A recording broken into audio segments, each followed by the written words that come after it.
दुख रे प्यारो मेरे प्राण को, दुख रे प्यारो मेरे प्राण को, सो मैं छोड़ो क्यों कर जाए, जो मैं लियो है बुलाए, लियो है बुलाए। दुख रे प्यारो मेरे प्राण को, इन अवसर दुख पाइए, और कहा चाहिए है तो, इन अवसर दुख पाइए, और कहा चाहिए है तो, दुख बिना चरण कमल को, दुख बिना चरण कमल को, सखी कब हो न मिले आको, जो मैं लियो है बुलाए, लियो है बुलाए। दुख रे प्यारो मेरे प्राण को, दुख रे प्यारो मेरे प्राण को, जिन सुख पेयो जिना मिले, सो सुख देओ रे जलाए, जिन सुख पेयो जिना मिले, सो सुख देओ रे जलाए, जिन दुख मेरा पियो मिले, जिन दुख मेरा पियो मिले, सो दुख ले ओ रे बुलाए, जो मैं लियो है बुलाए, लियो है बुलाए। दुख रे प्यारो मेरे प्राण को, दुख रे प्यारो मेरे प्राण को, दुख तो हमारो आहार है, और न को दुख खाए, दुख तो हमारो आहार है, और न को दुख खाए,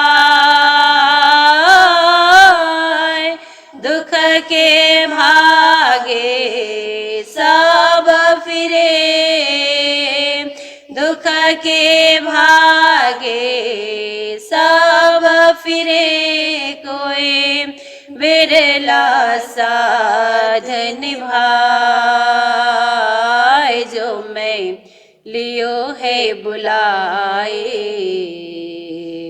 लियो है बुलाए। दुख रे प्यारो मेरे प्राण को, दुख रे प्यारो मेरे प्राण को, दुख तो हमारो आहार है, और न को दुख खाए, दुख तो हमारो आहार है, और न को दुख खाए, दुख के भागे सब फिरे दुख के भागे सब फिरे कोई बिरला साध निभाए जो मैं लियो है बुलाए लियो है बुलाए दुख रे प्यारो मेरे प्राण को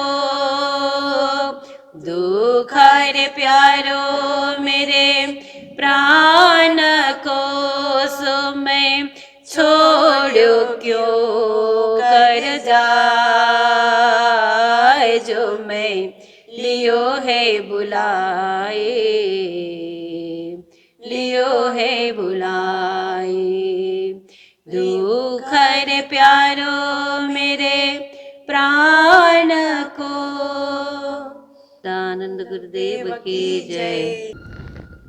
हवे चित्ताणी चरणे तेड़जो ब्रहनी टालो आधार एने बचने इंद्रावती ने बालो तेड़ी ले से तत्काल बालो तेड़ी ले से तत्काल। बोलो कृष्ण कन्हैया लाल की श्री निजानंद स्वामी की श्री प्राणनाथ प्यारे की महारानी बाईजुराज की महाराजा छत्रसाल की गुरुजी मंगलदास महाराज की श्री कृष्ण प्रणामी धर्म की तीनों पुरी धाम की सर्व सुंदर साथ की रुतने आबिरे बालैया हे मनी प्रणाम प्रणाम। उपस्थित धर्म प्राण शिरोमणि सुंदर साथ जी, माताएं बहनें भाइयों, ऋतु परिवर्तन देखिए, समय का परिवर्तन, समय का चक्र घूमते रहता है अविरल गति से। पहले तो लोगों को पता नहीं लगता था, सूर्य उदय से सूर्यास्त को, चंद्र उदय से चंद्र के अस्त तक को समय लोग मानते थे। पर जब घड़ी का आविष्कार हुआ, घड़ी हम लोग पहनते हैं ना, घड़ी के आविष्कार के बाद लोगों ने समय को और अच्छी तरह जाना। पहले तो लोग सोचते थे कि सूर्योदय की बेला है, सूर्य मध्य में रहने की बेला है, शाम की बेला है, सूर्यास्त बेला है, ऐसे करके एक अंदाज से लोग चलते थे। सूर्य के साथ साथ जीवन जीने की कला, सूर्य को नमस्कार करना क्योंकि वो प्रकाश दे रहा है, सूर्य देव है, इसलिए सूर्य देव को नमस्कार करो, चंद्र देव को नमस्कार करो। देखिए हिंदुओं में सूर्य की उपासना ज्यादा है, चंद्र की उपासना भी है। शरद पूर्णिमा में चंद्र की उपासना होती है ना। शरद पूर्णिमा के रात्रि को क्या करते हैं, खीर बना करके चंद्रमा की चांदनी में रख देते हैं और सुबह सुबह उसका प्रसाद पाते हैं। अमृत झरता है, उसमें अमृत गिरता है, ऐसा लोगों का विश्वास है।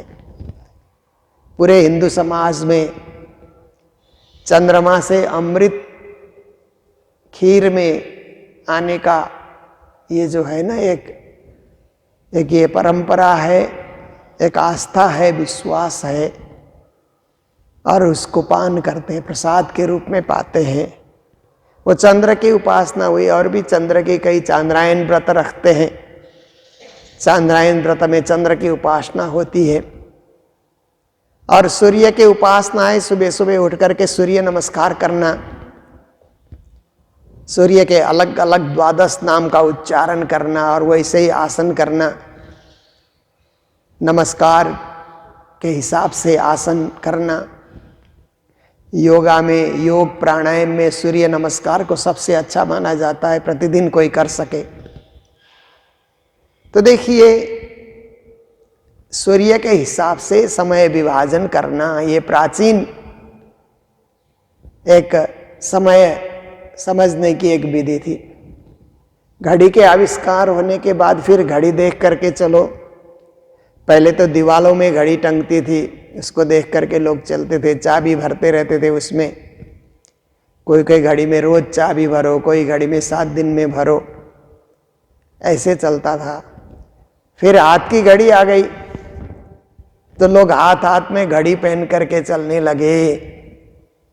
तो हाथ की घड़ी व्यापक होने से कभी कभी कोई घड़ी पहन करके चले तो लोग समझते थे ये शानदार आदमी है, धनी आदमी है, पैसे वाला है, देखो घड़ी पहना हुआ है।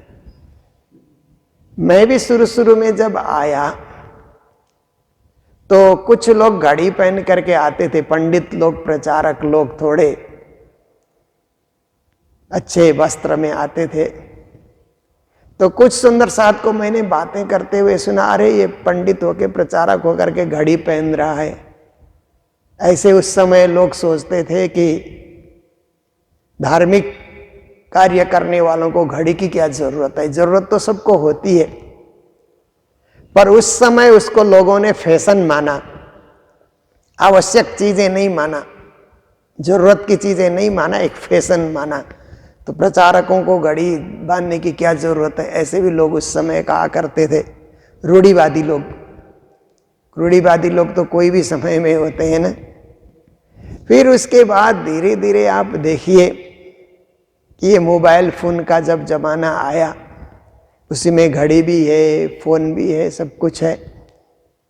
फिर भी लोग कहने लगे कि मोबाइल फोन की क्या जरूरत है प्रचारकों को, पंडितों को।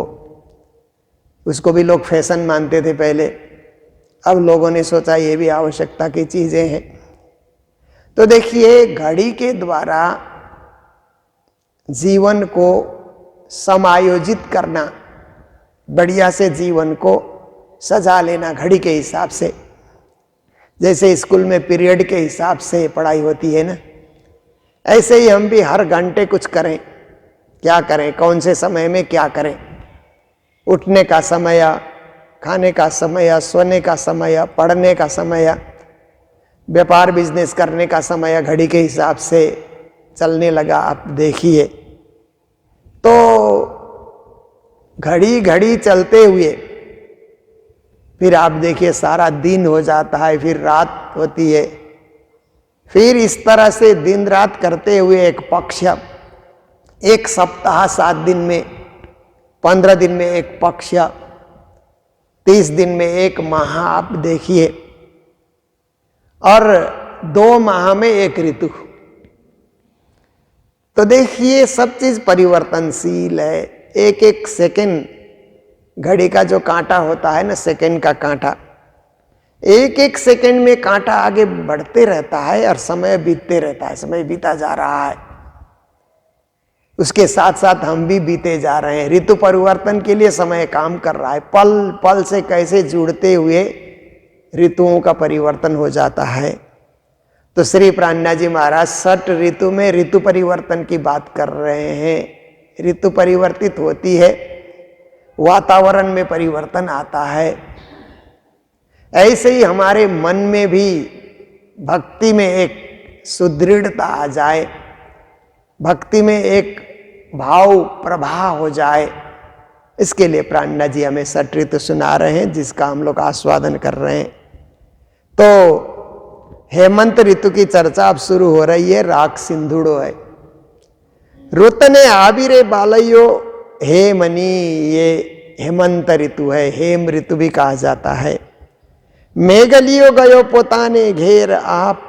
अब हेमंत ऋतु में आकाश में बादल नहीं होते हैं, बादल अपने अपने ठिकाने चले जाते हैं। जो बरसात ऋतु में वर्षा बरसाने के लिए बादल आकाश में आए, शरद ऋतु आते आते छंट जाते हैं। हेमंत ऋतु में तो एकदम आकाश में बादल का नाम निशान नहीं होता है।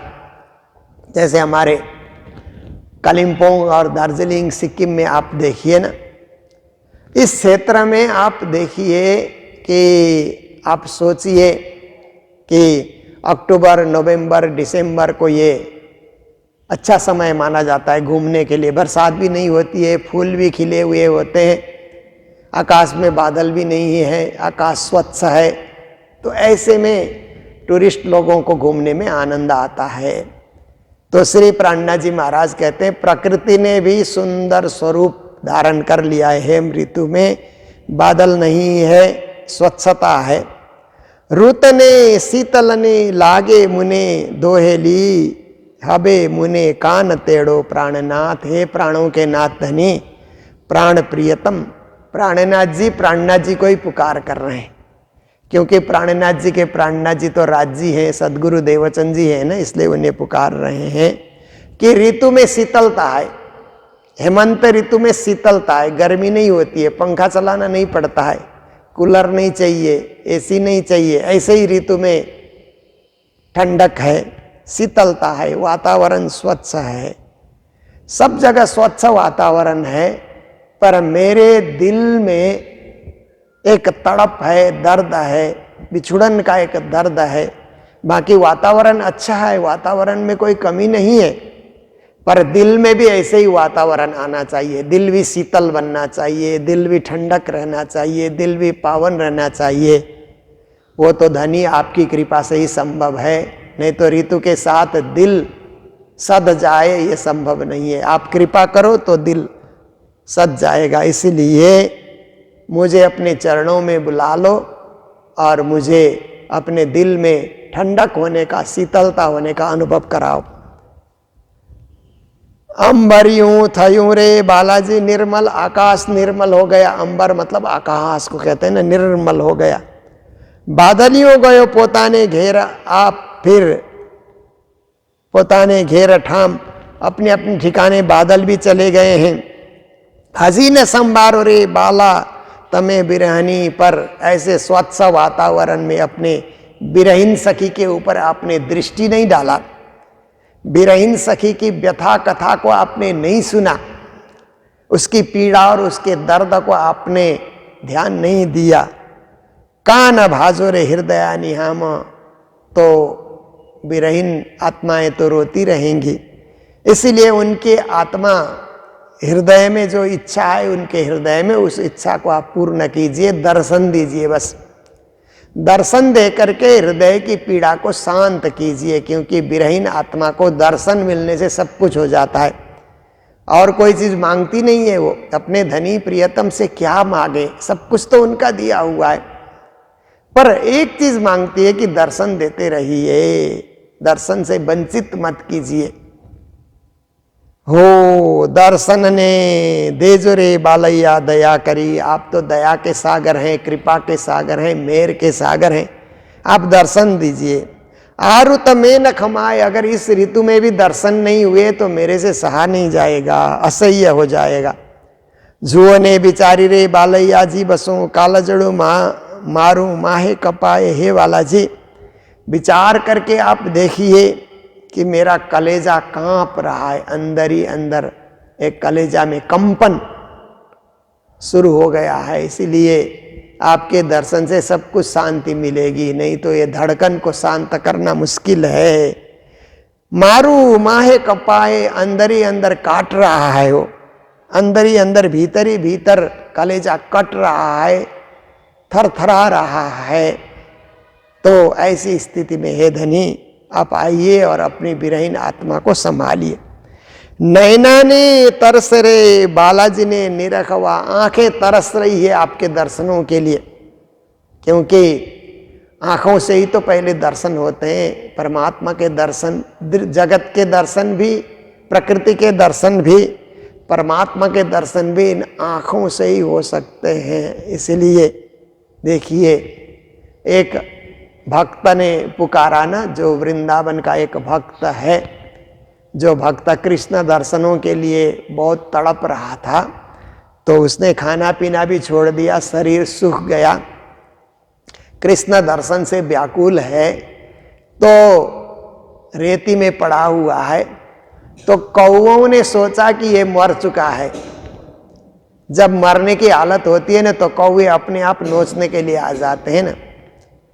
तो बिरही भक्त कहता है, काका सब तन खाइयो, चुन चुन खाइयो मांस, दो नैनों को मत खाइयो पिया मिलन की आस। भक्त कहता है, अरे कौवे, तुम मुझे नोचने के लिए, मेरे शरीर को नोचने के लिए आए हो, आहार बनाने के लिए, नोचो, चुन चुन खाइयो मांस, जहां मांस दिखलाई दे तुम चुन चुन करके खाओ।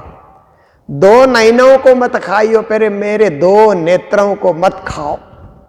पिया मिलन की आस, इन दो नेत्रों से हम अपने पिया, अपने कृष्ण, अपने श्याम सुंदर के दरस की आस लेकर के हम बैठे हैं। इसलिए आंख आंख को रहने दो, बाकी शरीर तुम खा जाओ। कितनी बड़ी भक्ति है, कितनी बड़ी सोच है, कितनी बड़ी साधना है। तो आंखों को इसलिए हम संभाले हुए हैं, इसलिए सही सलामत रखे हुए हैं कि इन आँखों से धनी के दर्शन हो जाए, अपने प्राणनाथ के दर्शन हो जाए। तो नैन तरस रहे हैं, हाँ, बालाजी को देखने के लिए। श्रवणा तरसे वाणी रसाल, और कान तरस रहे हैं वाणी सुनने के लिए। हमारे जो ऑनलाइन श्रोता है ना, वे लोग यही बताते हैं कि एक रोज वाणी चर्चा नहीं आई तो हमारे कान तरसते रहते हैं, क्योंकि अब वो सुने बिना समय नहीं बीतता। सुनते ही सुनते, हम रोज सुनते। रास को जिन्होंने सुना उन्होंने भी प्रतिक्रिया मेरे सामने व्यक्त करके बताया कि रास का रसस्वादन हमने अच्छी तरह से किया। अब षट ऋतु का रसस्वादन चल रहा है, तो जिनको रस आ गया वो ही सुन सकता है, रस नहीं आया तो नहीं सुन सकेगा। आज सुनेगा, कल सुनेगा, छोड़ देगा, फिर बीच बीच में सुनेगा। कई श्रोता कहते हैं हम बीच बीच में सुनते रहते हैं, तो इसका मतलब है अभी कान नहीं तरस रहे हैं। जब श्रवणा कान तरसने लगते हैं ना, तो धनी की वाणी सुनने के लिए अपने आप ही कान कहते हैं कि अभी सुने सुने सुने, कब सुने। ऐसी जो है ना, उनमें भी एक तल्लीनता आ जाती है।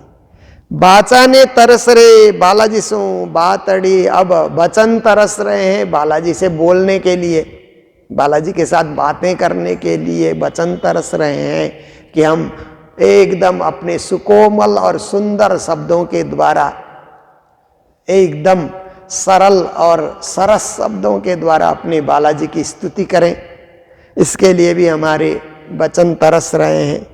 जानू करी काड़ू हृदयानी झाल, तो कैसे भी करके हृदय के उस ज्वाला को, हृदय के उस दाह को, एक पीड़ा को मिटाना है कैसे भी करके। धनी आएंगे तो आंखों को भी आनंद आएगा, कानों को भी आनंद आएगा, बचन को भी आनंद आएगा, जीवन में आनंद आएगा।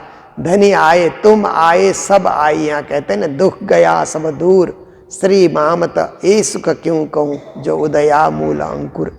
जीवन में धनी मिले तो सब कुछ मिल गया, धनी नहीं तो कुछ नहीं। जैसे एक स्त्री के लिए पति है तो सब कुछ है, पति नहीं है तो सब कुछ उसके लिए लगता है कि खाली खाली है। तो ऐसे ही हमारे प्राणपति परमात्मा हमारे साथ हैं तो आनंद ही आनंद है। परमात्मा साथ में नहीं है तो शोक ही शोक है, दुख ही दुख है, पीड़ा ही पीड़ा है। तो अंग ने तरस रे, बालाजी ने भेंटवा, बालाजी से भेंट करने के लिए, मिलने के लिए अंग अंग तरस रहे हैं, जिन अंगों से बालाजी की सेवा हो सकती है। जीव तरसे जोवा माहेली जोत, और हमारे अंदर जो चेतना है जिसको जीव कहा जाता है, वो अंतर ज्योति, धनी के उस ज्योतिर्मय स्वरूप को देखने के लिए और उनके अंतर की ज्योति को देखने के लिए जीव तरस रहा है। जो पहलू ने जानू रे मोसू था से ए बढ़ी, हम पहले जानते कि कोई वियोग की घड़ी भी आएगी, बिछोड़ का दिन भी आएगा, ऐसे हमें पहले से पता होता तो नींद हाथ आबी के मखोता, धन हाथ में आया हुआ था उसे खोते नहीं। अवसर था मेरे सामने, अवसर चला गया, हम अवसर को ऐसे व्यर्थ जाने नहीं देते, परंतु चला गया, समय चला गया सो चला गया। इसलिए धनी सद्गुरु के रूप में प्रकटे हुए थे, उनकी पूरी सेवा निष्ठा से करनी थी, परंतु वो समय अब निकल चुका है, हम चूक गए हैं। परदेश की यात्रा में 9 साल चुके, 9 साल की जुदाई के बाद आके मिले तो 22 दिन के बाद फिर चूक गए।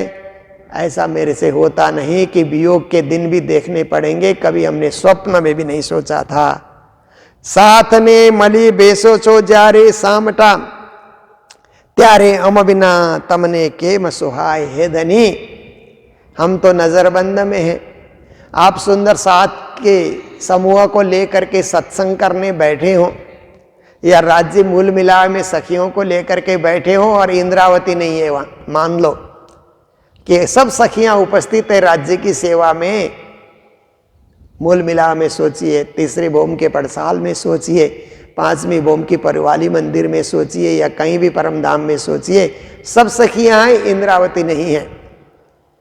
तो राज्य को इंद्रावती के बिना अच्छा लगेगा? एक सखी के बिना, एक सखी की कमी हो जाए तो अच्छा नहीं लगता है। सब परिपूर्ण हो तो अच्छा लगता है ना। 99 पैसे हैं, 1 पैसा नहीं है। तो आजकल तो अब पैसे की बात क्या करें, 99 रुपये हैं, 1 रुपया नहीं है। तो आप 1 रुपया कहीं से भी ढूंढ ढाड़ के डाल करके 100 पूरा करना चाहते हैं ना। ऐसे ही इंद्रावती के बिना तो बैठक अधूरी हो जाएगी। इसलिए हे धनी, आपको अच्छा कैसे लग रहा है कि मुझे अपने परदेश में डाला और आप बैठे हुए हैं। त्यारे अम बिना तमने के मसुहाय, मेरे बिना आपको कैसे सुहाता है, कैसे आप सहन करते हैं। मुनेरे बाला मुनेरे मारा बालैया तम बिना, पलन प्रलय काल जेम थाय। मुझे तो हे बालाजी, आपके बिना एक पल भी प्रलय काल के समान, एक एक पल प्रलय लेकर के आ रहा है, ऐसे हमें अनुभव होता है। और हम सह रहे हैं एक एक काल को, एक एक प्रलय को, एक एक ये जो है मिटने वाली स्थिति को हम सहे जा रहे हैं। इसलिए सह रहे हैं कि दर्शन जरूर होंगे, अच्छा समय आएगा, अच्छे दिन आएंगे, शुभ दिन आने वाले हैं। ऐसा सोच सोच करके हम हर दुख को, हर वेदना को, हर कष्ट को सह रहे। अवगुण मारा रे बाला अति घना, मेरे में अवगुण तो है, क्योंकि शरीर हमने पाया ना, ये अवगुण का घर है। शरीर अवगुण की ओर ज्यादा हमें खींचता है ना, अनर्थ की ओर, अवगुण की ओर, बेकार की बातों की ओर शरीर हमको खींचते रहता है। इंद्रियां भी माया की ओर हमें खींचती रहती है। अवगुण हमें अति ज्यादा है। धनी बिना कहने कहूँ मारा श्रीराज, अवगुण भी किसको बताएं, हम अवगुणी हैं, किसको बताएं। अवगुण काढ़े गुण ग्रहे, हारे से होए जीत। अवगुण किसको कहें ताकि अवगुण निकाल सकें। अपने श्रीराज धनी को ही तो कह सकते हैं। बालाजी बिना रे अंग अंगनी भले, देह माए उपजे रे दाज। हे बालाजी, आपके बिना अंग अंग, शरीर के प्रत्येक अंग, शरीर के प्रत्येक जोड़ जो है दर्द से पीड़ित हो रहे हैं। अंग अंग में एक पीड़ा है, सब जल रहे हैं। अंग अंग में एक विरह की ज्वाला धधक रही है। देह माए उपजे रे दाज, शरीर में एक जलन है, शरीर जल रहा है, जल रहा है। तो कैसे जल रहा है, विरह से जल रहा है। जैसे आप देखिए ना, कभी कभी आपको एसिडिटी हो जाए तो छाती में कैसे एक जलन होती है ना, छाती जलते रहता है, जलते रहता है। कभी आपको बुखार आ जाए तो पूरा शरीर जलता है, फिर पाँव में भी जलन, हाथ में भी जलन, छाती में भी जलन, सिर में भी जलन। बुखार आने के बाद पूरा शरीर तपने लगता है, जलने लगता है। इंद्रावती सखी कहती है ये कोई शरीर की पीड़ा का जलन नहीं है, ये बिछुड़न की पीड़ा का जलन है। इसलिए शरीर की पीड़ा का जलन तो दवा औषधि से कोई निर्मूल कर सकता है, पर बिछुड़न की पीड़ा का दर्द तो धनी आकर के दर्शन दे करके मिटा सकते हैं, और कोई उपाय नहीं है। बनने छायु रे बाला द्रुम बेलड़ी, इधर उधर वन में दृष्टि डालते हैं तो वन में, लताओं में, वृक्षों में बहुत ही सुंदरता वहाँ आ गई है। सब एकदम वर्षा ऋतु में पानी से सींचे जाने पर सब परिपूर्ण हो रखे हैं, और सब सर्वत्र वहाँ पर लताओं से वन ढका हुआ है। सर्वत्र लताओं से वन आच्छादित है, ऐसी स्थिति है। शीतल धरा रे शीतल बाय, धरती में शीतलता है, हवा में शीतलता है। शीतल जल रे शीतल छाएड़ी, शीतल जल बह रहा है। शीतल छाए मतलब परछाई एकदम शीतलता दे रही है। पन मारे अंग लागे अति दाहे, सर्वत्र शीतलता है, मेरे अंग में ही दाह क्यों है, मेरे अंग में ही जलन क्यों है? इसलिए कि धनी के बिना मेरा अंग जल रहा है। हे धनी, दया करके इस वेदना को मिटाइए, इस दाह को मिटाइए, इस पीड़ा को मिटाइए। हो दाजने भाजुरे मारा बाला मारा अंगनी, जेम मुने थाए करार। हे बालाजी, हे प्रियतम धनी, मेरे विराग्नि को आप मिटा दीजिए, मेरे उस दाह को, अंतरदाह को आप शांत कीजिए ताकि मुझे शांति मिले। और सुंदर धनी रे सुहामना, ब्रह न खवाए जीवना आधार। हे मेरे प्राणनाथ धनी, आप कितने सुंदर हैं। आप सुंदर ही नहीं, आपके विचार भी सुंदर हैं, आपकी कृपा भी सुंदर है, आपकी करुणा भी सुंदर है, और आपकी सखियां भी सुंदर हैं। सुंदर धनी अपने सुंदरियों को क्यों तड़पा रहे हैं, किस कारण से तड़पा रहे हैं? इसलिए हे धनी, हे जीव के आधार, हे प्रियतम, हे परमात्मा, आप इस दाह को, इस जलन को जरूर शांत कीजिए, जल्दी शांत कीजिए, कृपा करिए ताकि दुख की घड़ी हट जाए और सुख की घड़ी सामने आ जाए। हमने जाने रे दुख अनंत सया, हमने जानते हुए समझते हुए भी अनेक दुख को सहा हुआ है, क्योंकि ये संसार में आना और शरीर धारण करना ही दुख को मोलने वाला काम है। पण जान्यू दुख केम खमाए, अमने अनने जान्या। देखिए, अनजान में हमने दुख सहा, अनजान में हमने बहुत सुख का, परंतु जानबूझ करके भी दुख सहन करना, ये अनजान में दुख सहना सो तो हो जाता है, जानकारी प्राप्ति के बाद भी दुख सहन करना यह असह्य हो जाता है। बालाजी बिना रे हवे जे घड़ी, हे बालाजी, आपके बिना जो घड़ियां बीत रही है ना, जो समय बीत रहा है, तेता जीवने कठिन घणु जाह, ये जीव बहुत ही कठिनाई से कष्टप्रद समय जा रहा है, एकदम मुश्किल से ये समय जा रहा है, पल पल गुजारना बहुत कठिन हो रहा है। इसलिए धनी, आप दर्शन दें, अपने चरणों के तले बनाए रखें, कृपा बरसाए रखें।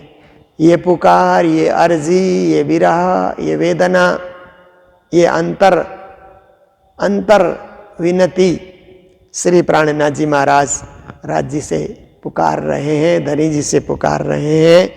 तो ये सठ ऋतु हम सुनते ही जा रहे हैं, कल परसों भी सुनते रहेंगे। आज का समय पूर्ण होने आया, इसलिए आज के प्रसंग को यहीं विराम दे रहे हैं जय जयकार के साथ। आज के दिन मंगल धाम में होली के शुभ अवसर पर नोएडा निवासी परम धाम वासी चंद्र प्रसाद शर्मा जी जो धाम पधार चुके हैं, उनकी धर्मपत्नी श्रीमती मीना शर्मा, सुपुत्र संदीप शर्मा और पुत्र वधू मौसम्बी सारंगी और पुत्री अनाया सपरिवार की ओर से मंगलधाम में सेवा भेजी गई है। प्रतिवर्ष सेवा भेजते हैं और जब आते हैं यहाँ तो दर्शन, मंगलधाम के दर्शन करने जरूर पहुँचते हैं। तो सपरिवार को मंगल बधाई देते हुए, मंगल कामनाएं व्यक्त करते हुए आज के प्रसंग को हम यहीं विराम दे रहे हैं जय जयकार के साथ। बोलो सतगुरु महाराज की, श्री प्राणनाथ प्यारे की, सर्व सुंदर साथ की। अनने जान्या रे दुख अनंत सया,